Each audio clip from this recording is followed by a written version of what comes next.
பலன் தரன்னு அண்ணாந்து பார்த்து நின்னோம். கண்ணீரை தேக்கி வச்சு உப்பளத்தில் பாய்ச்சி வச்சோம்.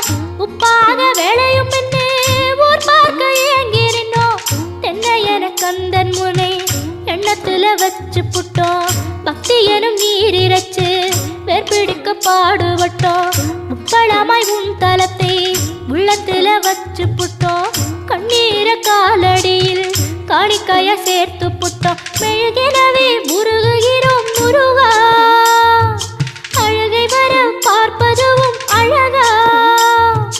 உப்பு காத்து ஊத காத்து சுற்றும் கடலு கரைய பார்த்து சத்தியமா கோயில் கொண்ட சுப்பையா. எங்க குப்பத்துக்கு குல விளக்கு